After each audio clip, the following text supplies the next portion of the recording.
পেঁপে অনেক রকমের রেসিপি হয়, এভাবে একবার ভাজি করে খেয়ে দেখুন, খেতে হবে দুর্দান্ত। নমস্কার বন্ধুরা, সুবর্ণা দাস অফিসিয়াল চ্যানেলে সবাইকে স্বাগত। আজকে আবার চলে এসেছি একটা রেসিপির সাথে, তাহলে দেখতে থাকুন পেঁপের এই রেসিপিটা আমি কিভাবে তৈরি করি। এখানে আমি একটা মাঝারি সাইজের পেঁপে নিয়েছি। পেঁপে পাতলা পাতলা করে কেটে ধুয়ে পরিষ্কার করে জল ঝরিয়ে নিয়েছি। এবার আমি চুলোতে একটা কড়াই বসিয়ে দিয়েছি। কড়াই ভালো করে গরম করে নিয়েছি। কড়াইর মধ্যে আমি দিয়ে দিচ্ছি 1.5 চামচ পরিমাণে তেল। তেল ভালো করে গরম করে নিয়েছি। এবার দিয়ে দিলাম একটা পেঁয়াজ কুচি। পেঁয়াজ আমি তেলের মধ্যে 2 মিনিটের মতো ভেজে নেব। পেঁয়াজ একদম লাল করে ভাজবো না, হালকা বাদামি কালার করে ভেজে নেব। এবার এখানে আমি দিয়ে দিচ্ছি 1 চামচ পরিমাণে 5 ফোড়ন। পেঁয়াজের সাথে 5 ফোড়নও আমি ভালো করে ভেজে নেব। এই সময় চুলোর আঁচটা মিডিয়াম আঁচে দিবেন, তাহলে পেঁয়াজও একদম ভালো করে সিদ্ধ হয়ে যাবে এবং 5 ফোড়নও ভাজা হয়ে যাবে। এভাবে কিছুক্ষণ পর পর নাড়াচাড়া করে পেঁয়াজ 5 ফোড়ন ভালো করে আমি ভেজে নিয়েছি। দেখুন বন্ধুরা, পেঁয়াজও হালকা ভেজে নিয়েছি আর 5 ফোড়নও কালার হয়ে এসেছে। এবার এখানে আমি দিয়ে দিচ্ছি 1 চামচ পরিমাণে হলুদের গুঁড়ো। সামান্য পরিমাণে জল দিয়ে দিলাম। এবার ভালো করে হলুদের গুঁড়ো পেঁয়াজের সাথে কষিয়ে নিতে হবে। যতক্ষণ পর্যন্ত তেল বেশি না আসছে ততক্ষণ পর্যন্ত আমি ভালো করে কষিয়ে নিচ্ছি। ভালো করে সব কিছু আমি কষিয়ে নিয়েছি একদম। এবার এখানে আমি দিয়ে দিচ্ছি কেটে রাখা পেঁপে, সাথে লবণও দিয়ে দিয়েছি স্বাদ মতো। এবার সব কিছুর সাথে পেঁপে ভালো করে মিক্স করে নিতে হবে। পেঁপে যদি আপনারা এভাবে ভাজি করেন, গরম গরম ভাত বা রুটি পরোটার সাথে খুবই ভালো লাগবে। আর যে পেঁপে পছন্দ করে না সেও একদম ভালো করে খাবে। পেঁপে আমি খুব ভালো করে মিক্স করে নিয়েছি। এবার আমি 5 মিনিটের জন্য ঢাকনা দিয়ে রাখলাম।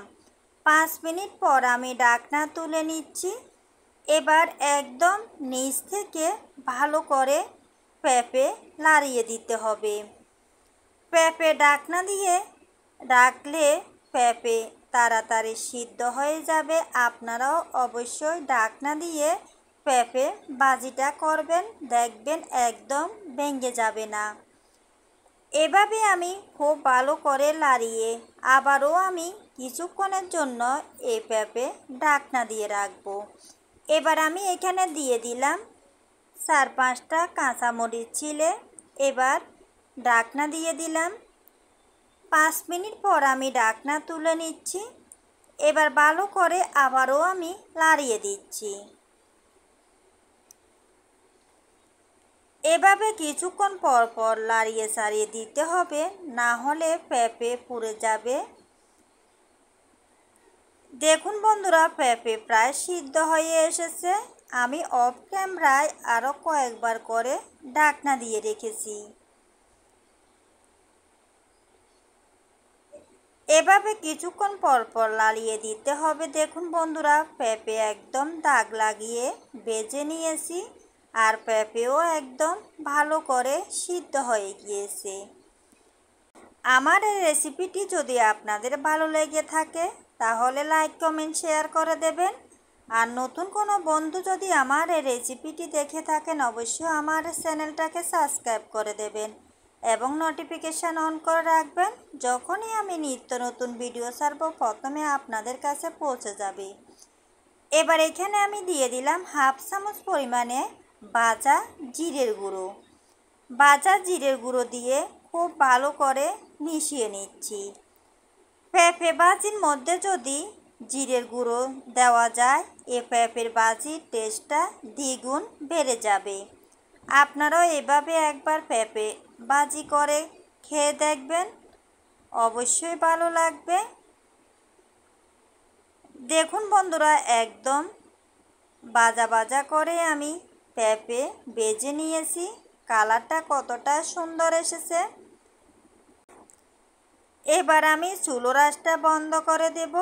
দেখুন বন্ধুরা, পেঁপে ভাজি আমার একদম কমপ্লিট হয়ে গেল। একদম কম সময়ে এই পেঁপের ভাজি করা যায়। এবার আমি পরিবেশন করে দেখাচ্ছি কতটা লোভনীয় হয়েছে। আজ এ পর্যন্তই বন্ধুরা, সবাই ভালো থাকবেন, সুস্থ থাকবেন। আবার চলে আসব নতুন একটা রেসিপির সাথে। সবাই ভালো থাকবেন, সুস্থ থাকবেন। ধন্যবাদ সবাইকে।